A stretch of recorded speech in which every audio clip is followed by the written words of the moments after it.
நம்முடைய சபையில 2 தேவைகள் இருக்கு. இந்த 2 தேவையை நீங்கள் தயவாக நீங்க கவனிக்கும்படியாய் உங்களை அன்பாக நான் கேட்டுக்கொள்கிறேன். ஒரு முதல் தேவை, நம்ம இந்த ட்ரைபல் மினிஸ்ட்ரிக்கு வரோம், நரிக்கர் ஊழியத்துக்கு.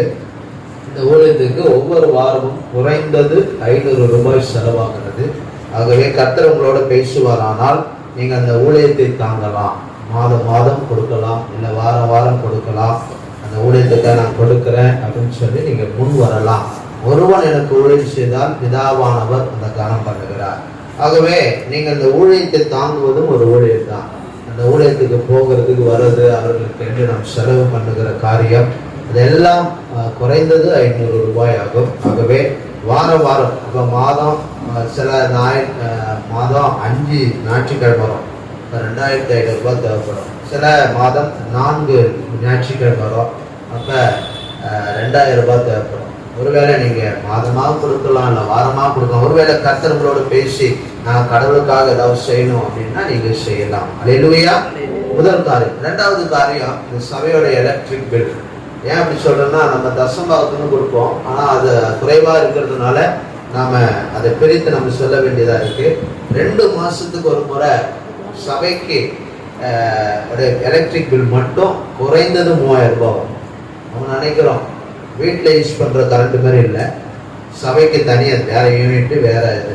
அது குறைந்தது மாதம் 2 மாதத்துக்கு ஒரு முறை நமக்கு இங்கே மட்டும் 3000 ரூபாய் வரும். ஒருவேளை கர்த்தர் உங்களோட பேசுவார், ஆனால் இந்த எலக்ட்ரிக் பில் நான் சபைக்காக கட்டுறேன், ஆண்டவர் ஊழியத்துக்காக நான் அதை கொடுக்குறேன் அப்படின்னு கர்த்தர் உங்களோட பேசுவார், ஆனால் நீங்கள் கொடுக்கலாம்.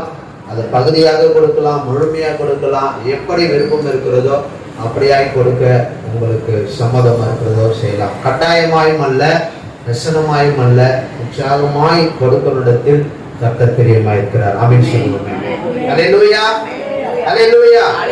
ஆகவே கொடுக்க நீங்கள் மறவாதீர்கள். கொடுங்கள், தாங்குங்கள், செபியுங்கள், ஆராதனைக்கு வாங்க, ஜெபத்துக்கு வாங்க, கர்த்தர் உங்களை ஆசீர்வதிப்பார். எல்லாரும் கண்களை மூடி சபையோட தேவைகளுக்காக நாம் ஜெபம் பண்ணுவோம்.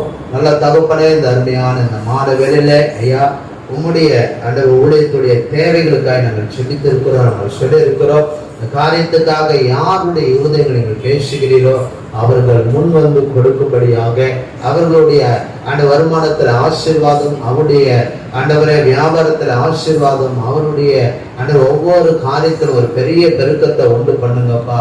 வேதத்தை நாங்கள் வாசிக்கிறோம், இல்லாமையிலும் ஜனங்கள் கொடுத்தார்கள். ஆண்டவர் உமக்கென்று ஆண்டவரை உற்சாகமாய் கொடுக்கிறவருடைய பிள்ளைகளை ஆசீர்வாதத்திலே பெருக பண்ணுவீராக. இப்பொழுது கூட நீர் எங்களோடு பேசுங்க, உங்களுடைய வார்த்தையினாலே நீர் எங்களை நிரப்பும்படியாக நாங்கள் ஜெபிக்கிறோம். தொடர்ந்து நாமத்தை மகிமைப்படுத்துங்க.